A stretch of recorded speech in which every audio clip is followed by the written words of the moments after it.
Hello guys, तो ये हमारा ट्रांसफॉर्मेशन का पार्ट 2 का वीडियो। तो बेसिकली पिछली वीडियो में हमने सिंपल कंपाउंड और कॉम्प्लेक्स सेंटेंसेस को समझाया था, और इस वाले वीडियो में हम लोग प्रैक्टिकल सवाल करेंगे ट्रांसफॉर्मेशन के। तो जैसे कि हमें यहाँ पे पहले वाले सेंटेंस में दिख रहा है, he seeing a tiger he ran away, यानी कि बाघ को देखकर वह भाग गया। तो यहाँ पे हमें सिंपल सेंटेंस की स्ट्रक्चर हमें पता था कि ये सब्जेक्ट होना चाहिए और वर्ब होनी चाहिए। तो हमारा एक यहाँ पे हमें देखने को मिल रहा है, यहाँ पे सब्जेक्ट है, यहाँ पे वर्ब देखने को मिल रही है, तो हमारा सिंपल सब्जेक्ट बन गया। और यहाँ पे आप लोग देख रहे होंगे सीइंग अ टाइगर, ये क्या है, एक एडिशनल आइडिया दे दिया गया हमें इसको सेंटेंस को बनाने के लिए।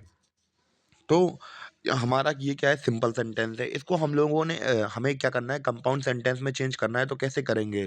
तो इसका रूल हमें पता है कि कोऑर्डिनेट क्लॉज कोऑर्डिनेट कंजंक्शन के थ्रू हम लोग लगा के कंपाउंड सेंटेंसेस बना लेते हैं। और हमें ट्रांसफॉर्मेशन में हमेशा ये ध्यान रखना होता है कि जो सेंटेंस का मीनिंग है वो कभी भी चेंज ना हो, बस ग्रामेटिकल स्ट्रक्चर चेंज हो। तो बस हमें वही फॉलो करना है। और हमने यहाँ पे क्या बना दिया, ही सॉ अ टाइगर, यानी कि एक टाइगर को देखकर ही saw a tiger and he ran away. तो यहाँ पे हमें क्या प्रिंसिपल क्लॉज में लगी थी, इंडिपेंडेंट क्लॉज। तो उसने एक टाइगर देखा, तो ये क्या है, एक वर्ब और इसमें सब्जेक्ट हमारा ही है और सॉ क्या है, वर्ब है। तो यहाँ पे कंप्लीट सेंस मिल रहा है, यानी कि कंप्लीट सेंस भी मिल रहा है और सब्जेक्ट वर्ब भी प्रेजेंट है। तो ये एक प्रिंसिपल क्लॉज या इंडिपेंडेंट क्लॉज है और कोऑर्डिनेट कंजंक्शन से जुड़ा हुआ है। और दूसरा स्ट्रक्चर हमने यहाँ पे जोड़ दिया, ही रैन अवे, शेर को देखो वो भाग गया। तो ही क्या है, यहाँ पे सब्जेक्ट है, रैन क्या है, यहाँ पे वर्ब है, और सब्जेक्ट वर्ब का फिर एग्रीमेंट बन गया। और हम लोग बात करें, ये क्या है, इंडिपेंडेंट क्लॉज है या प्रिंसिपल क्लॉज है।